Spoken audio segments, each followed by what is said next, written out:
Hi, I'm Robin, and today I'd like to share with you how I protect my wrist and my elbows.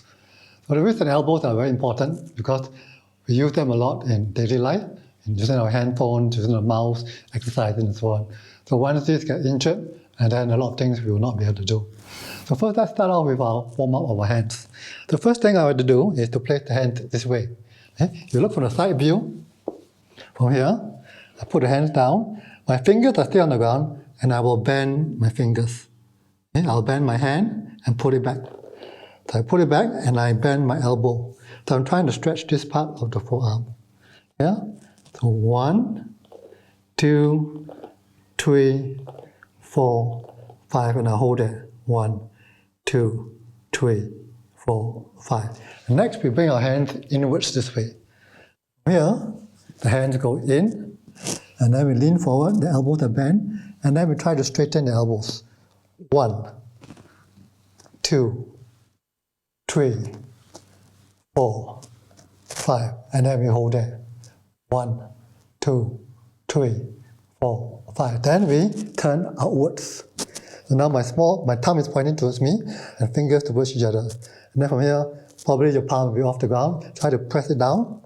And from here, press it down. 1, 2, 3, 4, 5, and hold there. 1, 2, 3, 4, 5.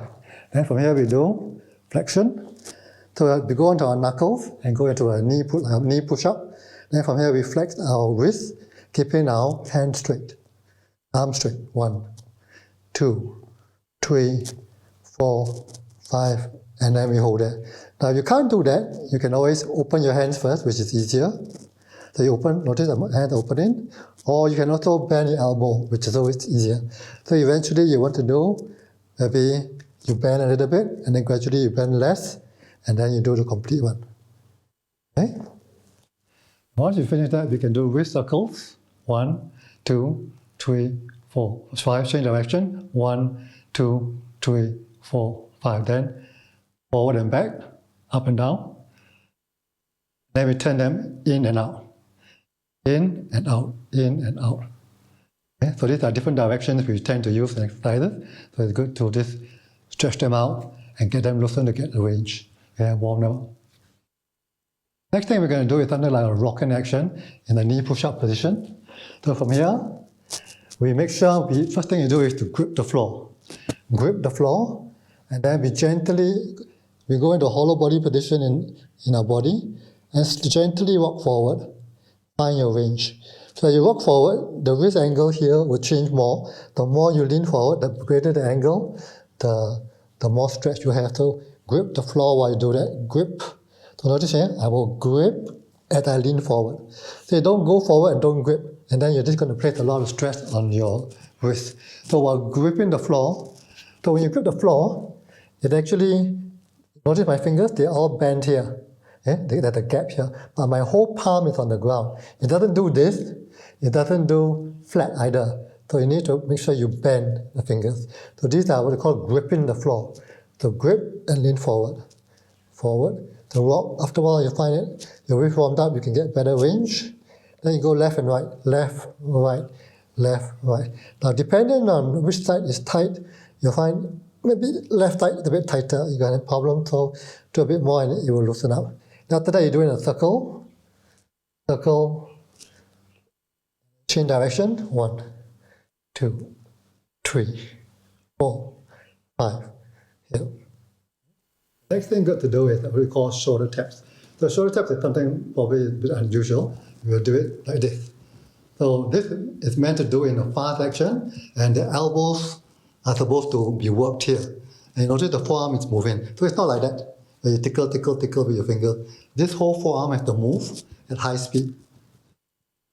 So high reps, maybe about 50 or so. Okay, so what this does is actually to pump the elbow joint here and to give blood circulation, and it helps to open up the tank.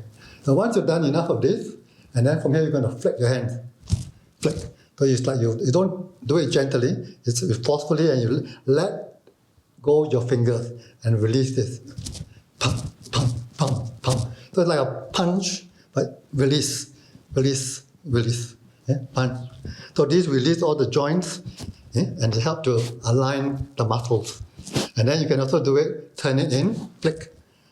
So it's like a slow motion flick, flick, flick, flick, flick, turn and flick, turn and flick. So this helps to turn these muscles, and you can also do the reverse flick, flick, flick. So you find certain things have no effect, so you don't feel much stretch, then don't bother to do that. So here, I feel it a lot here because my forearm tends to be tight here because of my golfer's elbow, too much chin-ups, and here, pop, pop, pop, pop, pop, pop. So these are taught to me by a traditional Chinese medicine doctor, and they use it a lot in this Qigong. When Qigong, you see the old folks, they'll do that, boom, boom, over there. So you wonder what they're doing. You don't really activate the muscles very much. Why are they shaking?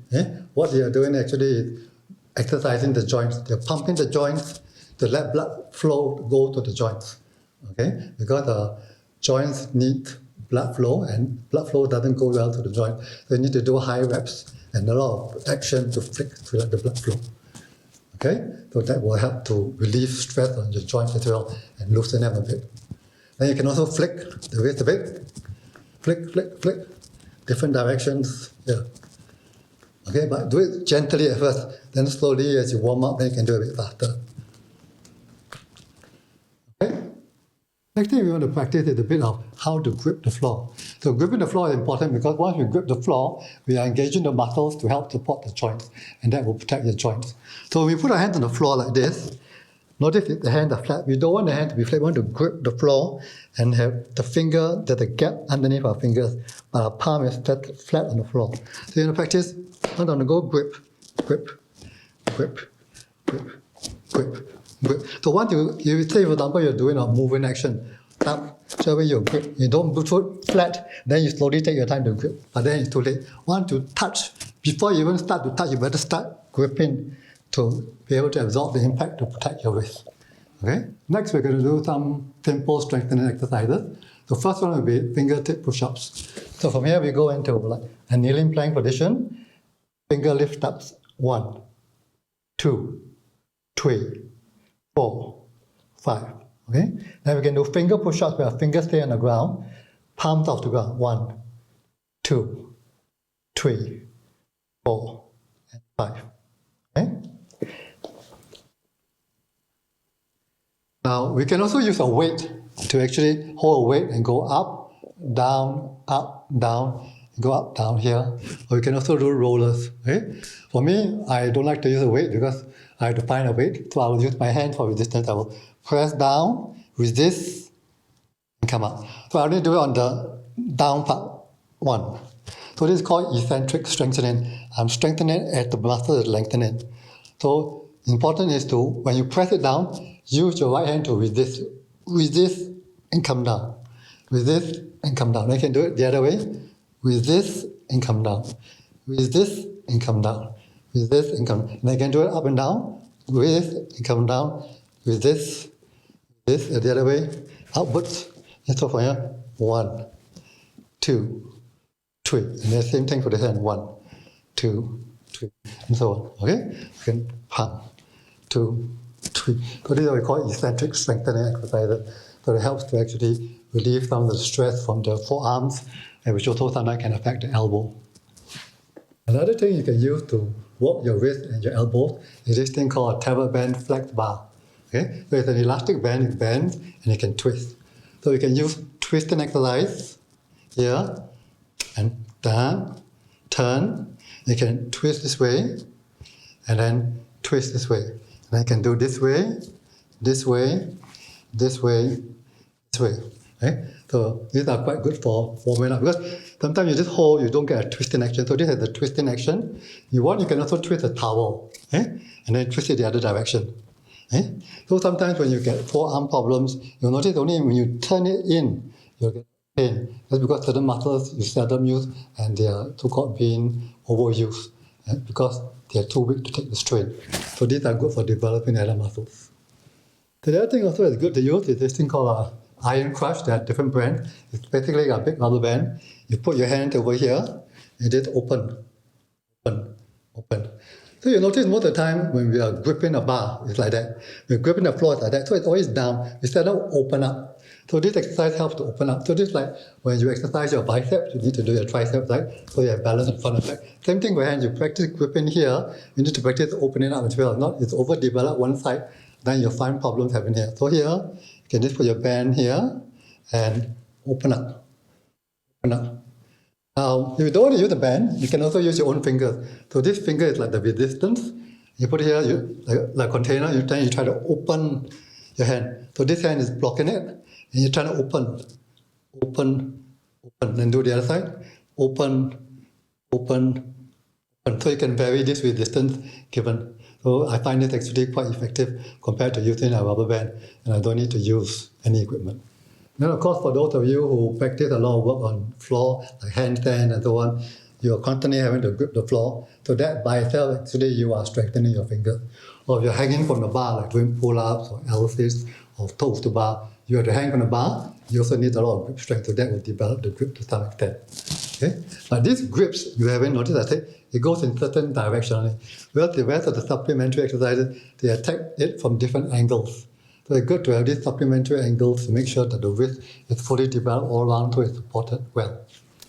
The first way you protect your wrist when doing exercises is to grip the floor. That's why I say the eagle's claw. So when you put your hands down on the floor, you grip straight away. Okay? Second thing is how you place your fingers. Okay? Whether you turn them straight or turn them out.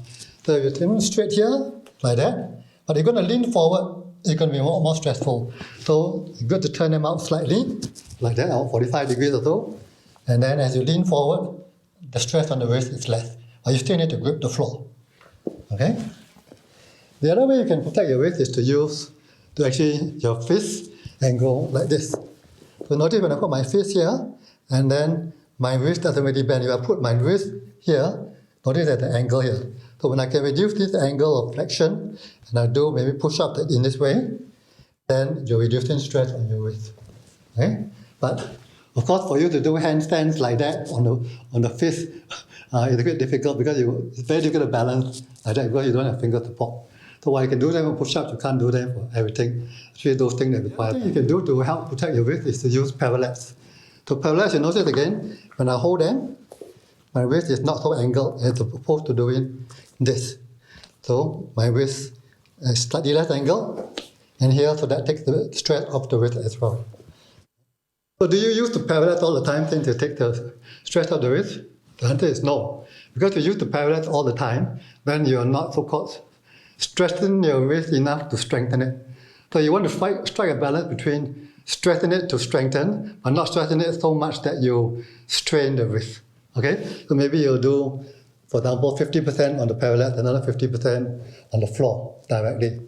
Then as you get better and better, you can do more and more on the floor as your wrist get more seasoned. For me, I used to use a lot of parallels, but nowadays I seldom use parallels because my wrists are a bit seasoned. But as you start off, it's good to use parallels for some of the time.